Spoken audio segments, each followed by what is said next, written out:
रोशनी का कारवां। This podcast is brought to you by Barrier Break Solutions Private Limited and Score Foundation.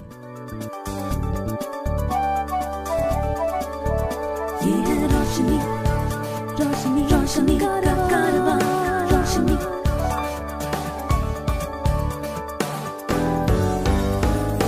Eyeway, ये है रोशनी का कारवां। Hi, my name is George Abraham and welcome to Eyeway Conversations. My guest today is Preetham Sunkavalli, a young corporate executive who lives in Visakhapatnam and works in Mumbai. Hi, Preetham, welcome. Hello, sir. Thank you so much for having me. Preetham, you are one of the few visually impaired persons working in the auto industry. What exactly is your job profile? Sure. So I work with a leading automotive company in Mumbai. I work with their business transformation team. So in a nutshell, we are kind of like internal consultants, and we work across functions. So marketing, brand, sales, supply chain, electric vehicles, all kinds of things. And usually they have goals to change a part of their business that, day to day, they're too busy to worry about that. So we kind of go in and we try to help them change, put in place new processes and, change to the changing customer requirements. Especially post-pandemic, there has been so much change in the automotive industry. Customer expectations are changing. More people want to buy personal cars. And on the other side, there's a shortage of semiconductors. And so we kind of help the organization deal with all these changes. What was your experience interviewing for this job? So the interview process was pretty lengthy, and I interviewed with various executives for various teams. But one moment that really stuck out for me is when I interviewed with their group HR EVP. And this man, I believe, was my champion throughout. And he's one reason that I actually ended up working with that company. And so when we were talking, he was like, what role would you prefer? I'm like, maybe marketing. He's like, you might have to have sales experience for that. And I said, yes, sir, I do. And he said, see, but for that, you'll have to be out on the field. You'll have to go visit dealers independently, things like that. And I said, yes, I will work towards it. I'll figure out a way to do it on my own. And he said, okay, we'll think about it. And then finally, when I got the appointment letter and I looked into it, the role I was first assigned to was as an area sales manager. And, that's really the confidence that he showed in my ability. And of course, later on, I did visit dealers independently and I built trust with them and, kind of worked with them for a year before I transferred to the head office. If you know of anyone with vision impairment who needs guidance on living life with blindness, please share the Eyeway National Toll-Free Helpline number 1-800-5320-469. The number is 1-800-5320-469. You are working in an arena where most people you engage with may not be kind of used to interacting with people who are blind or visually impaired. So how did you actually overcome the threshold where there might have been apprehensions, but, over time you managed to win them over? There were always apprehensions. I mean, automotive industry is fairly traditional. And, I engaged with the teams for diversity and inclusion there. And for them, usually diversity inclusion goes as far as women right now. They're not even talking about people with disabilities or, the LGBTQ community, things like that. And typically what I've understood is you have to communicate very clearly. You have to tell your team and your managers what you can do and what you cannot do. And also, you should really let your work speak for itself. So if your manager trusts you and gives you something to do, you have to deliver and you have to tell them, let them know that, this is what you can do. So clear communication and letting your work speak for yourself has really helped me throughout. And how did you win the trust of the dealers? And so once we had a product launch coming up, and before these launches, you bring your entire dealer workforce, from a whole region, a couple of states, you bring them together and you train them on how to sell the vehicle, what's the sales story, how do you talk to customers, how do you address their queries. And so, of course, we all prepared the script, but then we had a couple of actors playing as customers, and I went in and I delivered a performance. We had a woman customer, and the script was that, this car is not right for a woman types. And so we had to go in and demonstrate about how you would sell this car to a woman and how a woman's requirements might be slightly different while buying a car. And so I delivered that performance, and I got a standing ovation from the whole audience. And since then, my team, my dealer teams never really doubted my abilities. Although it was a tiny slice of really what I could do with them. And that was more theater than management. But that's kind of how I earned their trust. Preetham, there are very few people who get into management. So when did you decide that you wanted to do management, and how did you get interested in management?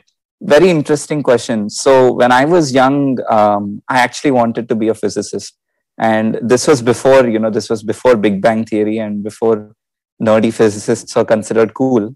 But I was fascinated by it. And as I got older, we started having a few issues because my friends and peers would tell me that, I couldn't draw diagrams, I couldn't write records, I couldn't conduct experiments. And now today, with the awareness I have, I know it's false. And I know I could have easily become a physicist if I wanted to. But back then, I was not sure. And at the same time, my dad was teaching me economics. And he has a nice way of making the most dry, boring subject sound interesting.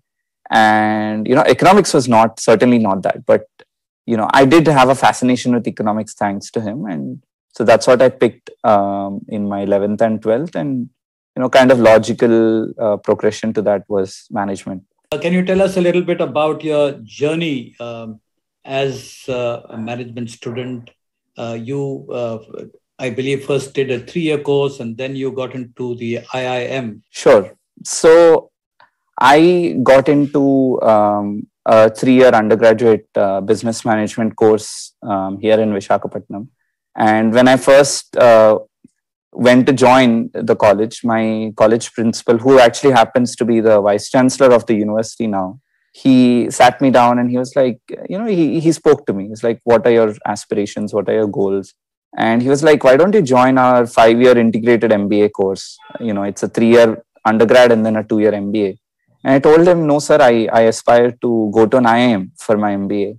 And back then I just said it because it sounds cool. I was not really confident I could reach that. He said, sure. I joined the course. It was good. It gave me a very good base on, on the fundamentals and on how I could grow in the future. And it really helped build my confidence. So in the 3rd year, there were campus placements, and I planned to work for a few years before writing my CAT and going for an MBA. So I was being interviewed by a large multinational company, and I cleared the first round. And then the HR was like, Preetham, how do you use computers? And we were having a private conversation. She pulled me aside. I told her, accessibility software, screen readers, things like that. So she comes back 10 minutes later and she tells me, see, we can't allow third-party softwares on our systems. So we can't put accessibility software on our computers. And, this is a company that claims to be a technology company. And I was really surprised. But then she said, we are an equal opportunities employer, but I hope you understand. And that made no sense to me. I did not understand. And later, I thought about it and I realized for that company, I was just one of maybe 400 candidates. And there was nothing particularly special about me at that time. And so I thought, I have to work harder. I have to set myself apart in some way. And my placement officer in the college also encouraged me. She said, I can go in to an IIM or to a good college as a fresher. So I decided to go for CAT right then. So this CAT, common admission test, which most students take, it's seen as a very difficult test to deal with. It's competitive and it's pretty intense, and people prepare for it for a couple of years before they actually take the test.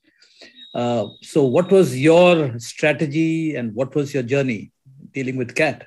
Well, I took a year off for CAT, and really my strategy was I'm going to work as hard as I can in this 1 year, because the incident that happened during undergrad placements really showed me that CAT was the only option for me, and I had to get into a good MBA school. Otherwise, things would be much more difficult. And so I joined a local institute, and they were not sure about me. And so initially, when I joined, the head of the institute, asked me questions like, could I read? Do I read books and stuff? What's the equation to a line segment? So very basic questions. And just to set the context, a few months after this, I got the bronze medal for my batch, for my undergrad batch. And this man is asking me if I can read. So I joined the CAT coaching session and the sessions. And it is a bit challenging because I always struggle with maths. But I was fortunate that few things that I used to do as a visually impaired person actually helped me out, because I tend to do calculations in my head rather than putting them down on paper. And doing quick calculations is very important for quant in, quantitative ability in CAT. And one of my trainers actually recognized this. So he kind of mentored me. My schedule was like a professional athlete. So I would do lots of, concept work and then mocks. Typically people take about 10, 15 mocks. I took something like 35. So mock exams. And I think that's what really helped me, because when I went into the actual exam, it just felt like another mock. And it was easier than many of the mocks I did. So yeah, my mother helped me with verbal, and then I had this mentor who helped me with quantitative ability and logical reasoning. So really, I got really good support and good mentorship, and that's why I think I could crack CAT. To support our work with the blind and visually impaired, you can visit the donate page on our website www.scorefoundation.org.in. Please note www.scorefoundation.org.in. So you went into IIM Ahmedabad and tell us a little bit about, because that's again a tough course and it's a competitive place. And what was the accessibility situation? How did the professors kind of engage with you? How did your peers engage with you? It was an exceptional place. And, the 2 years I spent there were two of the best years of my life. And really, if you talk about the faculty and the support systems, they've seen so many visually impaired people before, and all of the visually impaired people put in place some systems. So when I go in and I say I want accessible materials, they know what to do. They know how to provide me the OCR, PDFs and all of that. And the mess hall knows that, I would prefer if food could be delivered to my room, because initially I couldn't navigate the campus on my own.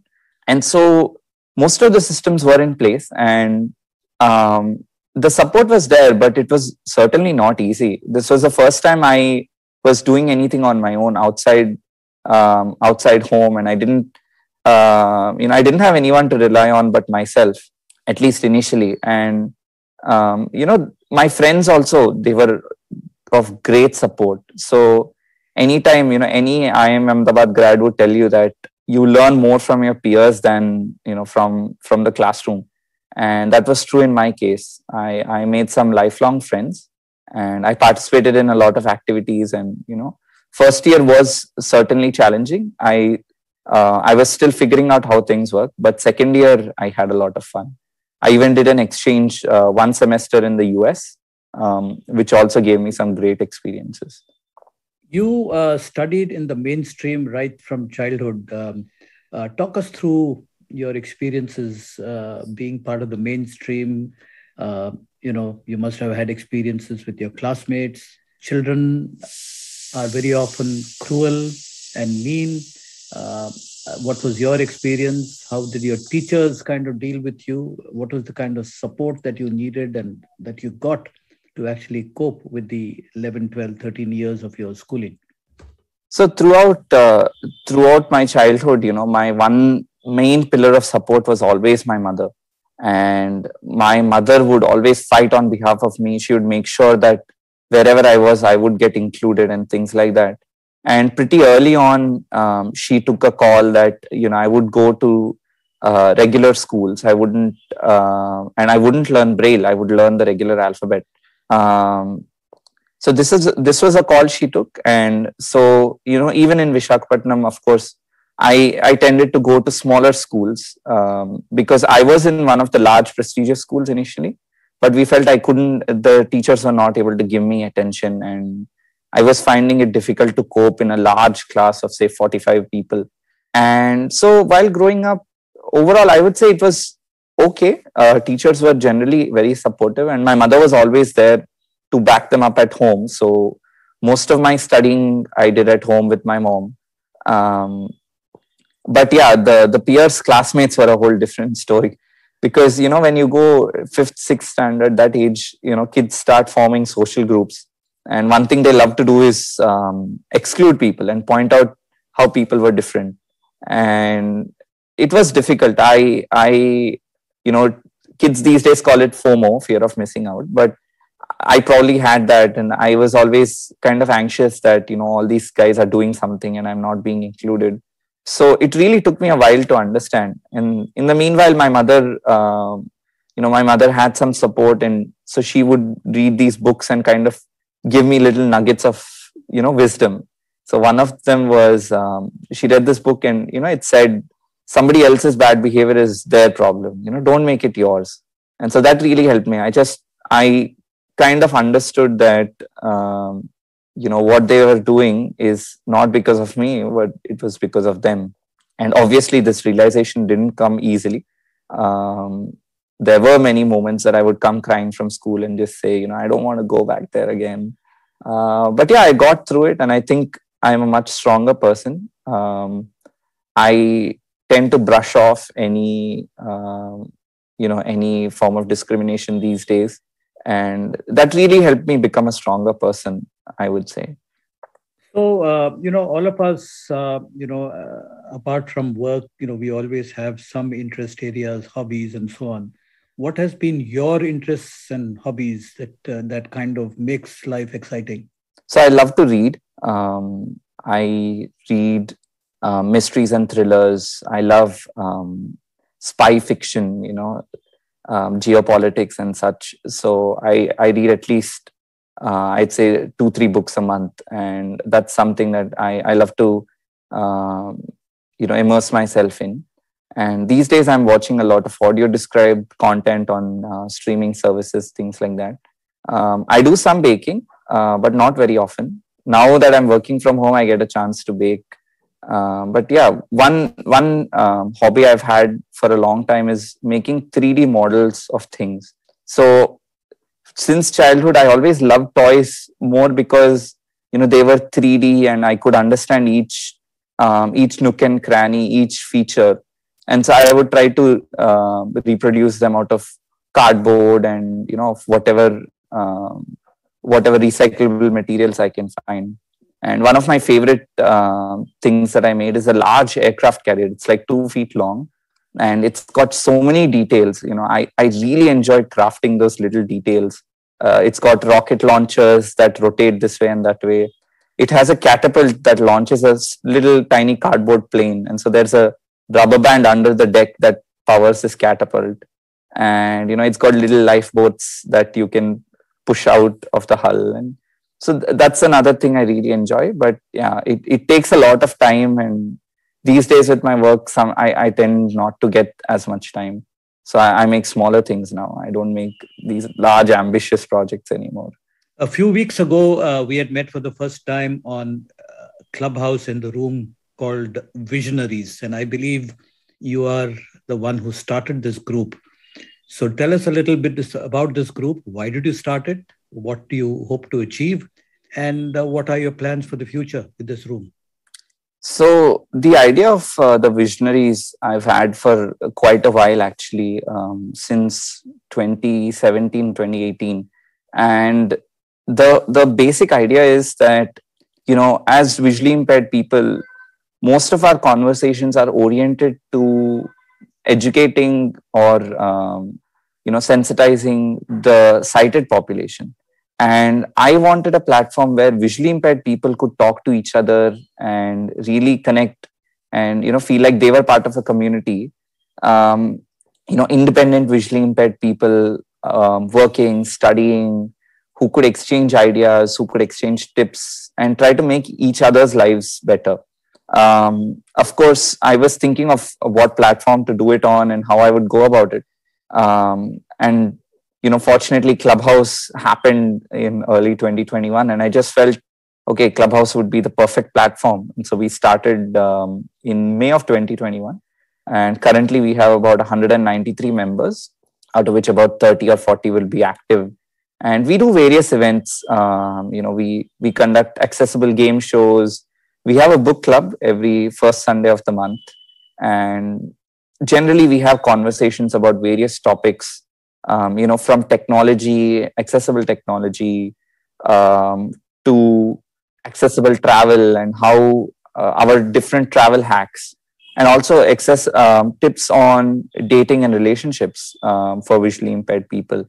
So it's a wonderful platform. I hope to take it off Clubhouse. I want to expand it further and develop some content that could be, a place for visually impaired people to really come, and it would be a guide. They would have, say, accessible reviews of accessible technology, or reviews of different airlines and hotels for travel, or reviews of accessible tourist places. And we'd have blogs and chats and conversations. I'm working on how I could make this happen. Who would create the content? Where would we host it? How would we engage with people? So really, that is my vision for the Visionaries. I want it to be a one-stop shop for visually impaired people, to gather information about the world, the accessible world, I should say. I was reading a little background about you, and I read that you mentioned somewhere that the world is made of people who are inclusive, people who are indifferent, and people who are ignorant. Can you throw some light on these thoughts of yours? Sure. So when I came up with this, this was at a particularly low point in IIM Ahmedabad, and at the end of my first year, I was discriminated against by a member of the staff for a leadership position, handling, the body that helps disabled students on campus. And that it's funny because, the Equal Opportunity Committee is meant to provide equal opportunities. And I was discriminated against it because I wanted to head it up and, provide support for disabled members of the IIM Ahmedabad community. And this was a very hard time for me because I felt, if they are not going to consider me for heading up a campus organization, like how will I build a career in the future? And so I kind of sat down, I was really thinking about it. And one of my friends, just to cheer me up, he suggested, he's like, one eminent professor is visiting, and why don't you go speak to him? Why don't you just, meet him? And so I did. And he told me this. He was like, see, there's always a part of society that's going to embrace you, that is going to think that, you can do anything. And there's a part of society which does not really care, which does not lean either one way or the other. And then there's a part of society that just makes its distance. And so he said 25%, 50%, 25% roughly. And later, when I thought about it, I came up with these words, inclusive, indifferent, and let's just say ignorant. So really the advice boiled down to, embrace the inclusive. So don't let go of them. They are your biggest pillars of support. And sometimes we as disabled people tend to take these people for granted, and we should really not do that. They, they really like us and they think we are quite capable, and so we should embrace them. The indifferent, I felt the best way is to impress them, because you can convert them into inclusive people. So just show them what you're capable of, and they tend to help. I mean, their heart is in the right place. I very strongly believe that. The ignorant people are a whole different story. So usually they tend to stay out of your way. But yeah, there are times when, circumstances force us to meet, and that is the hardest. And honestly, I have not figured out how to deal with that yet. If you did, please tell me, because I would love to know. These classifications that you're talking about reminds me about when it comes to religious beliefs. You have the believers, you have the agnostics, and you have the atheists. Precisely. So it's something similar. Yes. So now you are working in a corporate entity, and you've done, you're an MBA. And looking forward, what are your aspirations in life? That's a very good question. So I would like to grow in corporate. I really aspire to build exceptional customer experiences. And, today products are getting homogeneous. Everyone has access to the same product, to the same designers and all of that. And what is really going to set companies apart is going to be the experience they provide to the customer, the way they engage with the customer, the kind of kinship the customer feels with the brand. And so my goal is to really build such brands, a brand that offers an experience, and a brand with which the customer can really engage and feel proud about. So how I would do that is a whole different story. Whether I would do it within an organization or whether I would start something on my own is something I'm yet to figure out. But yeah, my goal would be to be associated with an exceptional customer experience. So Preetham, it's been a pleasure talking to you. You've launched yourself into life. There are a lot of things to look forward to. I would like to take this opportunity to wish you the very best. And I do hope that this conversation that we've had would inspire many more to kind of take up challenges in life and plan ahead for themselves. Thank you. Thank you, sir. Absolute pleasure. Thank you so much.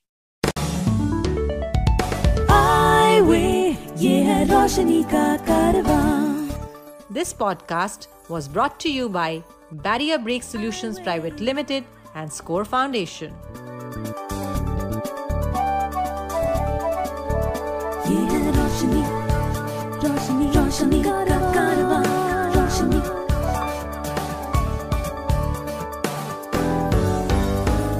Eyeway, ये है रोशनी का